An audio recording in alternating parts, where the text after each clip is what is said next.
فلسطین اور اسرائیل کے جو حالیہ تنازع چل رہا ہے، فلسطین میں غزہ کی صورتحال، عورتوں کی عزت، بچوں پر حملے، وہاں پر مساجد میں کوئی آزادی نہیں ہے، کوئی مذہبی آزادی نہیں ہے، کوئی بات آپ نہیں کر سکتے، انٹرنیٹ بند ہے، دنیا سے کٹ ہیں، اسرائیل کی بمباری اور وہ جو نیتن یاہو کے سارے جو اقدامات ہیں ظالمانہ، یہ مسئلہ فلسطین آپ کو حل ہوتا ہے کوئی نظر آ رہا ہے آنے والے دنوں میں؟ کوئی وہ بھی چین اور سکون کا سانس لے سکے؟ نہیں کامران، اب تو بلکہ آپ یہ کہتے ہیں حل ہونے کی طرف، اب تو یہ بگڑیں گے تو اس طرف جائیں گے کہ جہاں مسلمان ایک ہوں گے، امت مسلمہ ایک پلیٹ فارم پہ اکٹھی ہوگی. اب تو وہ ٹائم آنا ہے، جنگیں لڑنی ہیں بس. ہوں تو تسی تیار ہو جو کمر کس لو. مجھے افسوس صرف یہ کہ ہمارے بچے بیچاروں نے کچھ نہیں دیکھا.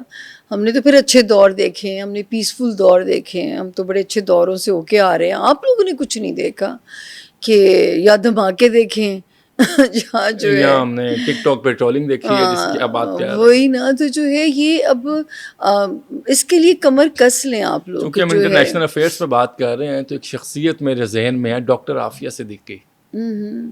اس کے بارے میں، ان کے مستقبل کے بارے میں آپ کیا کہتے ہیں؟ دیکھیے میں مجھے کبھی کسی نے ان کی بایو ڈیٹا نہیں میرے پاس آیا کہ میں ان پہ بات کر سکوں. میں جہاں میں نہیں کر سکوں گی. بالکل ٹھیک ہے، یہ سب سے اچھی بات ہے آپ کی. اچھا ہم چلتے ہیں میڈم، یہ جو حالیہ بھارت نے اقدام کیا اور جنگ پاکستان پر مسلط کی، اس کے بعد اس کو منہ کی کھانا پڑی ہے اور مودی کا ہندوتوا نظریہ پاش ہو گیا.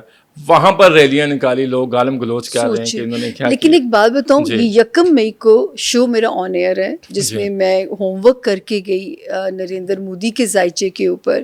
تو انہوں نے میرے سے بگننگ کی. انہوں نے کہا، ہمارے پاس بلال صاحب تھے، تو میں نے کہا جی پاکستان کے لیے خوشخبری ہے کہ مودی اپنے ہی برے وقت میں پھنسنے جا رہے ہیں.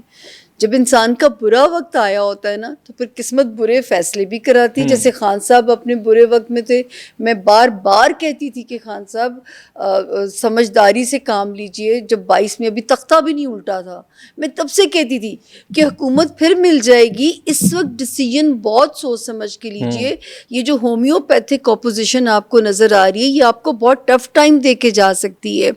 لیکن کوئی میری سنتا ہی نہیں تھا. وہ پیرنی صاحب، خان صاحب پہ بھی بات کرنی، ان کے گھر کی پیرنی تھی. جی ہاں، تو وہ بھی میں میں نے بات تھوڑا سا ریلیٹ کر گئی. تو اسی طرح نریندر مودی کا اپنا برا وقت شروع ہو گیا تھا 12 جنوری 2025 سے. تو جب اپنا برا وقت سٹارٹ ہوتا ہے تو اللہ تعالیٰ فیصلے بھی ایسے کراتے ہیں، ان فیصلوں کے پھر بیک لیش بھی اسی طرح آتے ہیں. اور ان کے اب معاشی حالات بھی خراب ہو رہے ہیں. اور یہ پیش گوئی 1 مئی سے آنے رہے کہ میں نے کہا تھا ان کو تو اپنے ملک میں ہی کنٹروورسیز آنی ہے، ان کے اپنے ملک میں ہی توڑ پھوڑ شروع ہو جانی ہے. اور اچھا معاشی حالات بھی خراب ہو رہے ہیں. وہاں کی جو مارکیٹس ہیں، اسٹاک مارکیٹس کریش کریں کنٹینیوسلی. جو گڑھا انہوں نے ہمارے لیے کھودا تھا نا، اس گڑھے میں اللہ کے حکم سے وہ خود گرنے جا رہے ہیں. لیکن اس میں ایک بات ہے جو میں آپ کا قیمتی وقت ہے تو آپ کی موجودگی کا فائدہ اٹھا رہا ہوں. وہاں پر رہنے والے مسلمانوں کے لیے حالات مزید سخت آپ دیکھ رہی ہیں؟ دیکھیے مسلمان 24 کروڑ جو ہے، شکر ہے رب تعالیٰ کا کہ مسلمان جو ہے نا وہ اپنے ایک توکل کی جو خوبصورتی ہے نا، اس کی وجہ سے مسلمان گھبراتا نہیں ہے.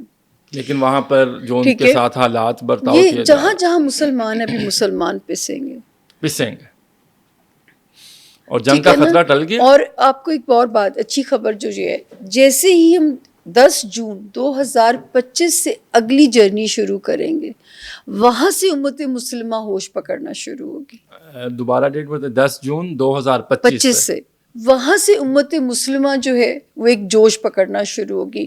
اب تک اللہ پاک نے، مجھے تو جو فیل ہوتا ہے، ایسے کوئی فتویٰ نہ لگا دیں مولوی، اب تک تو مجھے ایسے لگتا تھا کہ جیسے اللہ تعالیٰ نے نا ابلیس کو کھلی چھوٹ دے دی. مجھے یاد ہے اسی دوران میں نے اعتکاف کیا اور مجھے ایک بھی رات جو ہے نا تجلی نہیں فیل ہوئی. ٹھیک ہے، تو اس سے پہلے اللہ پاک کی میں نے برکت اشارے بھی مجھے سمجھ میں آتے تھے کہ یہ ولی جو ہے اس کی فیلنگ ہو سکتی ہے. تو میں نے کہا شاید یہ وہ وقت تو نہیں آ گیا جب کہا جاتا تھا زمین سے نور ہی اٹھا لیا گیا. لیکن میں آپ کو بتاؤں، اب کہتے ہیں نا، اب قدرت جوش میں واپس زور سے کم بیک کرے گی. اور یہاں سے امت مسلمہ جو ہے نا، آپ ان کا یونٹی والا جو ہے نا کوئی ایسے حالات بنیں گے کہ ان کو اکٹھا ہونا اب ان کی مجبوری ہو جائے گا. اور یہ جو پاک بھارت جنگ ہوئی ہے یہ ٹل گیا خطرہ اس کا کہ اس کا خطرہ بھی برقرار؟ یہ میں بتا دوں اس کا جب بس ایک تھوڑا سا ٹائم سپین ہے, یہ 25 مئی سے لے کے 10 جون تک, بس اس میں ان کو کوئی خیال نہ آئے. اچھا ہاں اس میں ابھی ایک جو ہے نا, لیکن مجھے لگ رہا ہے کہ کچھ ستاروں کی نرمی کے اس پہ, اور یا جو جیسے ٹرمپ صاحب ابھی تک جو جارحانہ سٹیٹمنٹ دے رہے ہیں, ورنہ اس ٹائم فریم میں ایک خطرہ ہے کل سے لے کے 9 جون تک کا جو ٹائم ہے. اچھا, پاکستان کے اداروں کے بارے میں آپ سے بات کرنا چاہ رہا ہوں. ہماری فوج ہے, دوسرے ادارے ہیں, ایجنسیز ہیں, اور اداروں کے بارے میں آپ کی کیا رائے ہے؟ اور اداروں نے تو ثابت کیا ہے, آرمی چیف کو فیلڈ مارشل بنا دیا گیا ہے, جنرل عاصم منیر کو, اور انہوں نے ثابت کیا ہے کہ انہوں نے پاکستان کو بچایا ہے.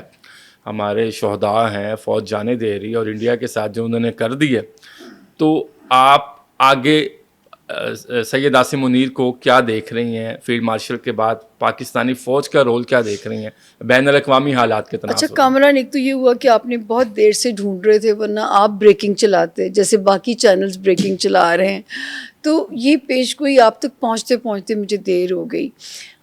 2022 میں میرے پاس ڈیٹا آیا 6 جرنیلز کی ڈیٹ آف برتھ کا. میں آپ کے پہلے بھی ایک پروگرام میں ذکر کر چکی ہوں. جیسے مجھے کرکٹرز کا آتا ہے, اور اب تو ہم نام بھی لے سکتے ہیں. باجوہ صاحب فل یونیفارم میں تھے اور وہ پریشان تھے کہ who will be the new chief. تو میں نے کہا جی اللہ نے مجھے یہ علم نہیں دیا کہ کون نئے چیف ہوں گے, میں تو صرف اتنا بتا سکتی ہوں کہ جو ہے کیا کہتے ہیں کہ یہ اس چیف کے جو ہے وہ جو ڈیٹ آف برتھ میرے پاس آئیں, ان کا یہ اچھا ہے, ان کا یہ پلس ہے, ان کا یہ آڈ ہے. اس میں جنرل فیض صاحب کی بھی تھی, ان کا تو کیٹیگوریلی اسپیشل پوچھا گیا.